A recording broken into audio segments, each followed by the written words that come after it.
Roll up, hop out the car and squeeze the trigger. I can hear the purple collar. I can hear the Yo, what's going on, guys? It's Mason or Manx here with another video today. And today I'm going to be teaching you guys how to make a 3D clan pop-out logo. Now, for this tutorial I'm going to be using my clan's logo, Stranded Empire.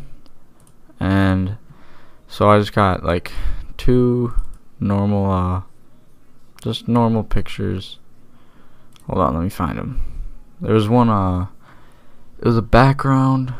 I don't even know what I'm looking for. Videos, yeah. Okay.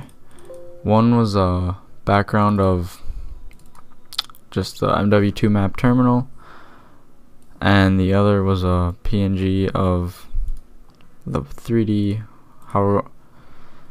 The other was this. I fucked up so bad. Okay, so this is just a Call of Duty guy. Whatever. Fuck that. Okay. So obviously, since it's going to be the background, put that in the back. Now, can size it down. Oh, hold on. I rotated it. Okay. So you can size it down to however big you want it, so it could fit the screen. Hold on, let me finish this. I'm gonna center it. And now, since it's kind of in the background, it doesn't really go with the person, I'm going to use Gaussian blur, and this is going to blur out the background so it looks like this. Maybe 11. Yeah, 11 looks good.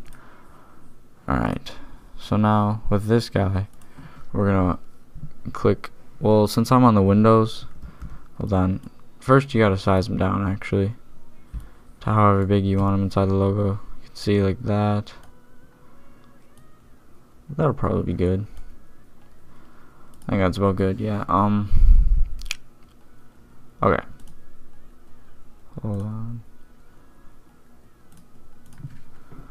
Okay, so if you kind of want like the background to go in the logo, since I'm on Windows, it'll be Control Alt. But I think on Macs and stuff, it's Command Alt. So you're gonna do that to the layer. You're gonna click right in the middle, can hold it while holding Control Alt. So then it'll kind of go into there. I'm gonna kind of lighten the overlay on it. Yeah, okay. So for the effects for the logo, you can use like drop shadow or outer glow. I'm gonna use drop shadow here. So this will kind of just make it stand out more from the background. Give it a nice little black drop shadow there. Now back to the character. So I'm gonna do the same thing I did with the background and the logo. I'm gonna do Control Alt, and then I'm gonna click right there. Now, so he's inside the logo there, and to make it 3D, now this is like the important part.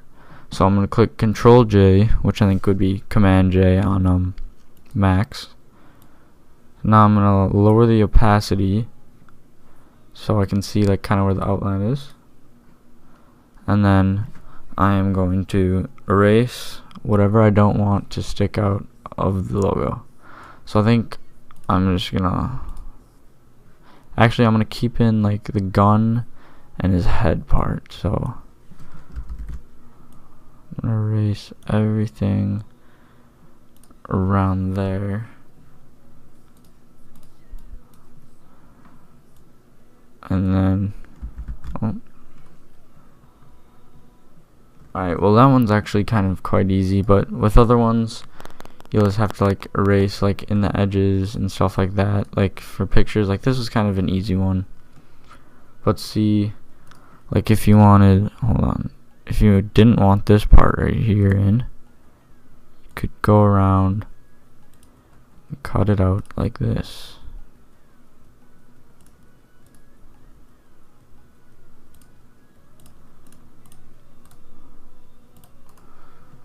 And then make selection, edit, cut. So there you just have like his head sticking out. I think I like the gun. I think I like the gun and head out, but it's really up to you. Actually, hold on.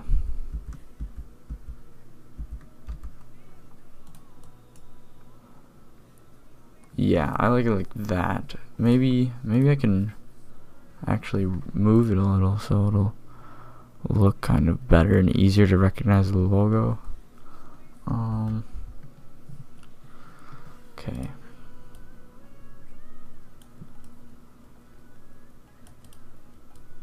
Oh yeah, I think that looks way better than the other one. Alright, so I can delete that one. So now we just kind of have like the background of it.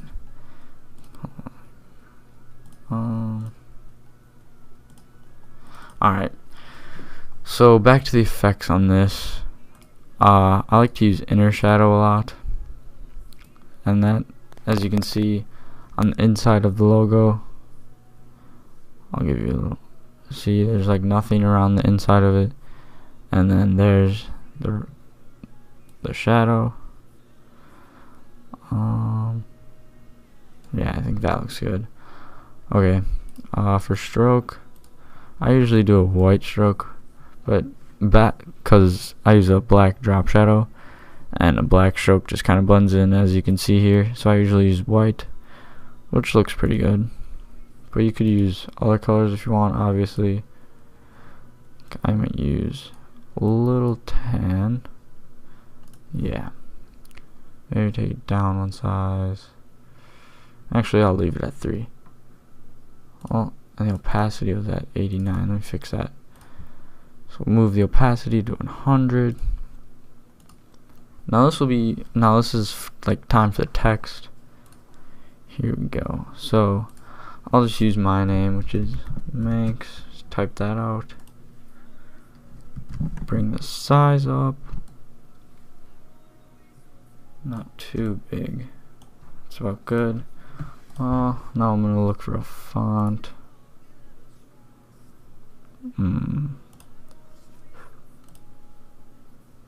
No.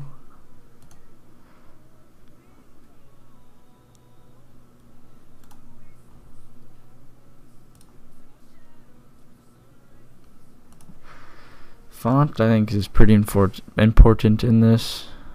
So I'd kind of take a while looking for the right font. But just give me a little here.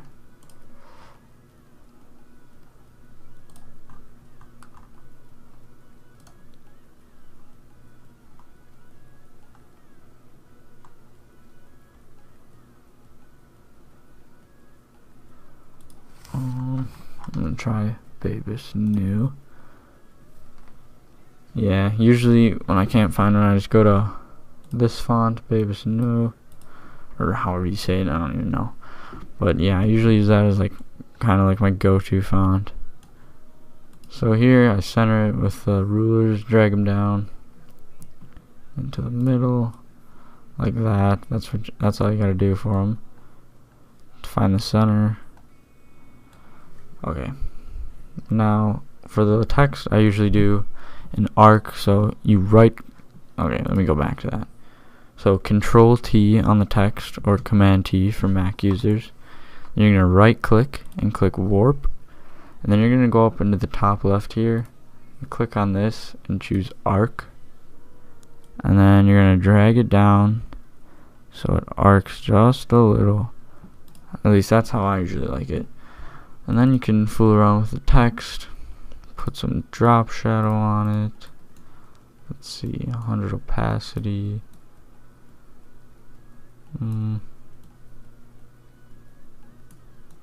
Maybe 24 size. 15 spread. Yeah. Usually don't put a stroke on that. Usually do put a gradient overlay. So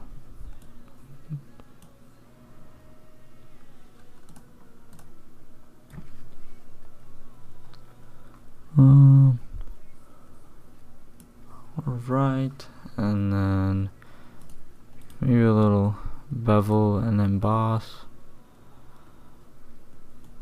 See how it looks. I think that looks pretty good on that. Yeah, I like that. Usually that's all the effects I do to the text. Maybe I'm gonna take the drop shadow down a little bit. Well,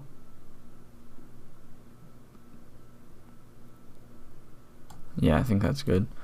Okay. So now you kind of have the 3D pop out. You have the background, and you have like your text done. Now, I usually like to make the background, or I like to make the logo and the character stand out more from the background. So I usually go to the background and I make a new layer of just plain black. I just turn down the opacity a little. Maybe sometimes little, sometimes a lot. I think for this one I'll do like 60%. Yeah, 60%. Yeah, so then there's the logo. Now there's this effect called Magic Bullet Looks, and you can download that. Just look it up on Google and it'll show up. Okay, so since you can't do like Magic Bullet Looks on all of this, I just save it. This isn't really important if you don't have it, but if you do want to like learn how to make it kind of look like a little more blurry and it gives it kind of a cooler look, then keep watching. So I'd go to, I'm gonna save it in the logo tutorial file as a PNG. I just save as a PNG and a PSD always, just in case anything ever goes wrong. And I have the PSD. Okay, so now I'm gonna open the picture as a whole. So here we go, it's all just one layer. Now I'm gonna go to Magic Bullet Looks.